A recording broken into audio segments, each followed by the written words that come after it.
हर महादेव दोस्तों, आशा करते हैं कि आप लोग कुशल मंगल होंगे, महादेव आपका कल्याण करें। तो हम आ गए फिर से एक नए एपिसोड में एक नया अध्याय लेकर।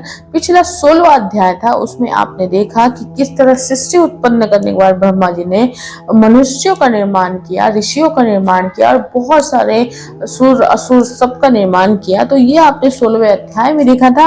अब हम लोग पाठ करने जा रहे हैं 17वें अध्याय का। देखते हैं कि 17वें अध्याय में क्या है। आप इसे श्रवण करते रहिए और इसीलिए चैनल को सब्सक्राइब कीजिए ताकि आपसे एक भी अध्याय मिस ना हो। श्रवण करते रहिए और अपनी भावनाओं को कमेंट में जरूर लिखिए कि आपको कैसा लग रहा है। आप कुछ बदलाव चाहते हैं कि आप और क्या सुनना चाहते हैं, आप क्या बोलना चाहते हैं, कुछ भी आप हमसे, आपकी जीवन की कोई भी समस्या हो वो भी आप हमसे बता सकते हैं। जैसा हमारा एक्सपीरियंस है या फिर हमें जो ज्ञान है वो हम आपके साथ जरूर साझा करेंगे। तो चलिए शुरू करते हैं। महाशिव पुराण रुद्र संहिता का 17वां अध्याय क्या कहता है। 17वें अध्याय में है यज्ञ दत्त के पुत्र गुण निधि का चरित्र। तो सूत जी बोले, हे मुनिवश, ब्रह्मा जी की ये बात सुनकर नारद जी ने विनय पूर्वक उन्हें प्रणाम करके पुनः पूछा। नारद जी बोले, भक्तवत्सल भगवान शंकर कैलाश पर्वत पर कब गए और महात्मा कुबेर के साथ उनकी मैत्री कब हुई? परिपूर्ण मंगल विग्रह महादेव जी ने वह क्या किया, ये सब मुझे बताइए। इसे सुनने के लिए मुझे बड़ी उत्सुकता है। तो ब्रह्मा जी बोले, हे नारद, मैं चंद्रमौली भगवान शंकर के चरित्र का वर्णन करता हूँ। वो जिस प्रकार कैलाश पर्वत पर गए और कुबेर की उनके साथ मैत्री हुई, ये सब सुनिए। कामिल्य नगर में सोम याग करने वाले कुल में उत्पन्न यज्ञ विद्या विरासत यज्ञ दत्त नाम का एक दीक्षित ब्राह्मण था। वो वेद वेदांग का ज्ञाता, प्रबुद्ध, वेदांत निधि में दक्ष, अनेक राजाओं से सम्मानित, परम उदार और यशस्वी था। वह अग्निहोत्र आदि कर्मों में सदैव संलग्न रहने वाला, वेदाध्ययन पारायण, सुंदर रमणीय अंगों वाला तथा चंद्रबिंब के समान आकृति वाला था।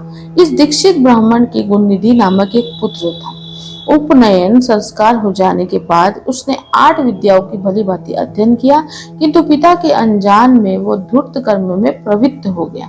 उसके अपनी माता के पास से बहुत सा धन लेकर जुआरियों को सौंप दिया और उनसे मित्रता कर ली। वो ब्राह्मण के लिए अपेक्षित आचार विचार से रहित, संध्या स्नान आदि कर्मों से विमुख, वेद शास्त्र आदि का निंदक, देवताओं और ब्राह्मणों का अपमान करने वाला और समाचार विचार से रहित होकर गाने बजाने में आनंद लेने लगा। उसने नटों, पाखंडियों तथा भांडों से प्रेम संबंध स्थापित कर लिए। माता के द्वारा प्रेरित किए जाने पर भी वो पिता के समीप कभी भी नहीं गया। घर के अन्य कर्मों में व्यस्त वो दीक्षित ब्राह्मण जब जब अपनी दीक्षित पत्नी से पूछता कि हे कल्याणी, घर में मुझे पुत्र गुणनिधि नहीं दिखाई पड़ रहा, वो क्या कर रहा है? वो तब यही कहती कि वो इस समय स्नान करके तथा देवताओं की पूजा करके बाहर गया है। अभी तक पढ़कर वो अपने 2-3 मित्रों से साथ पढ़ने के लिए गया हुआ है। इस प्रकार उस गुण निधि की एक पुत्रा माता सदैव दीक्षित को धोखा देती रही। वो दीक्षित ब्राह्मण उस पुत्र के कर्म और आचरण को कुछ भी नहीं जान पाता था। 16वें वर्ष में उसने उसके केशांत कर्म आदि सब संस्कार भी कर दिए। इसके पश्चात उस दीक्षित यज्ञ दत्त ने गुहा सूत्र में कहे गए विधान के अनुसार अपने उस पुत्र का परिग्रहण संस्कार भी कर दिया। हे नारद, स्नेह से आर्द्र हृदय वाली उसकी माता पास में बैठकर मृदु भाषा में उस पुत्र गुणनिधि को प्रतिदिन समझाती थी कि हे पुत्र, तुम्हारे महात्मा पिता अत्यंत क्रोधी स्वभाव वाले हैं।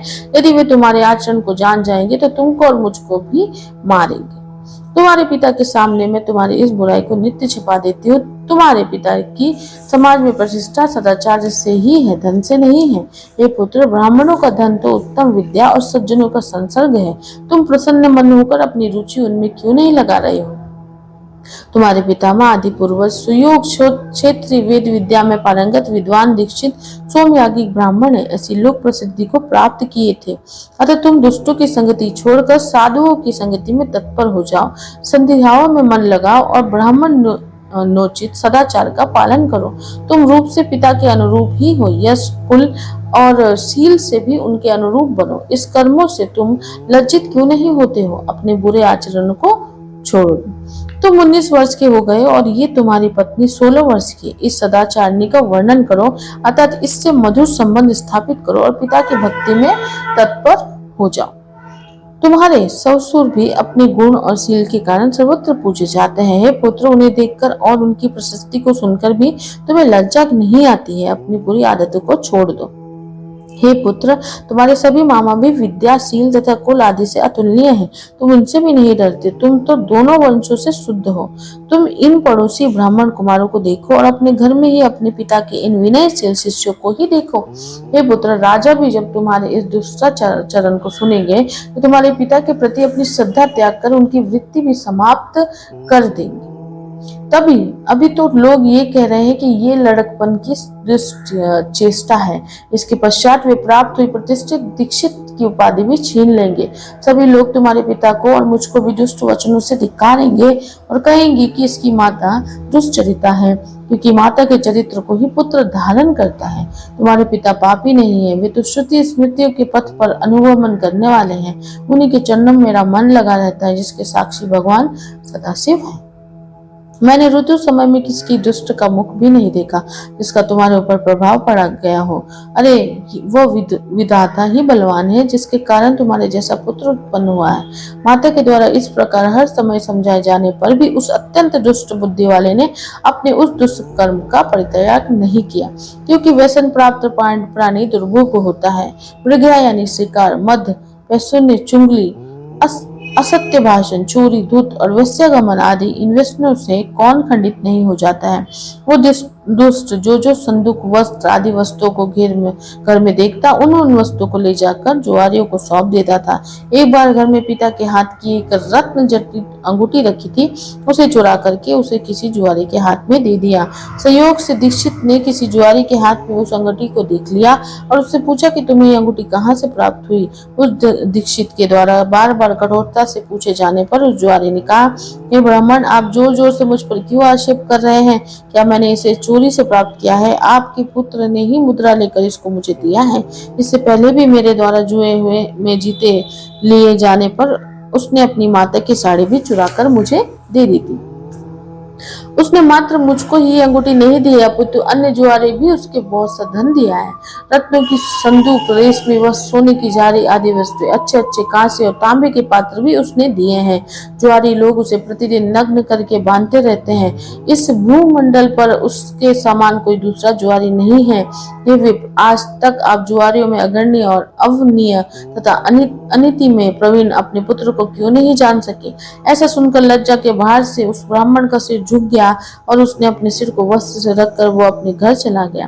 तदनंतर वो श्रोत्र कर्म परायण दीक्षित यज्ञदत्त अपनी महान पवित्र पतिव्रता पत्नी से कहने लगा। यज्ञदत्त बोला, हे दीक्षितायिनी, धूर्त पुत्र गुण निधि कहाँ है? कहीं भी बैठा उसकी क्या लाभ है? वो मेरी सुंदर सी अंगूठी कहाँ है? तुमने मेरे शरीर में तेल, उपटन आदि लगाने के समय मेरी उंगली से जिसको निकाल लिया था, उस रत्न जटित अंगूठी को लाकर शीघ्र ही मुझे दो। उसके इस वचन को सुनकर वो दीक्षितायिनी भयभीत हो उठी और बोली, इस समय मैं मध्य काल की स्नान क्रियाओं को संपन्न कर रही हूँ। देव पूजा के लिए अर्पित की जाने वाली सामग्रियों को एकत्रित करने में व्याकुल हुए। हे अतिथि प्रिय, ये अतिथियों का समय कहीं अतिक्रमण न कर जाए, इसलिए मैं भोजन बनाने में व्यस्त हूँ। मैंने किसी पात्र में अंगूठी को रख दिया है, अभी याद नहीं आ रहा। दीक्षित बोला, अरे दुष्ट पुत्र को उत्पन्न करने वाली, हे सदा सच बोलने वाली, मैंने जब जब तुमसे ये पूछा कि पुत्र कहाँ है, तब तब तुमने यही कहा, हे नाथ। अभी पढ़कर वो अपने 2-3 मित्रों के साथ पुनः पढ़ने के लिए बाहर चला गया है। हे पत्नी, तुम्हारी वो मजीठी रंग की साड़ी कहाँ है जिसको मैंने तुम्हें दिया था, जो घर में रोज टंगी रहती थी? सच सच बताओ, डरो मत। मणि जटित वो सोने की झाड़ी भी इस समय नहीं दिखाई दे रही, और ना तो वो रेशमी त्रिपटी दुपट्टा ही दिखाई दे रहा है जिसको रखने के लिए तुम्हें मैंने दिया था। दक्षिण देश में बनने वाला वो कांसे का पात्र और गौड़ देश में बनने वाली वो तांबे की घटी कहाँ है? हाथीदास से बनी हुई वो सुख देने वाली मंचिया कहाँ है? पवित्र पर्वतीय क्षेत्रों में पाई जाने वो चंद्रकांड मणि के समान अद्भुत हाथ में दीपक लिए वो श्रृंगार युक्त साल भंजिका कहा है। अधिक कहने से लाभ ही क्या है, हे कुलचे, मैं तुझ पर व्यर्थ ही क्रोध कर रहा हूँ। अब तो मेरा भोजन तभी होगा जब मैं दूसरा विवाह कर लूंगा। कुल को दूषित करने वाले उस दुष्ट के रहते हुए भी अब मैं निसंतान हूँ।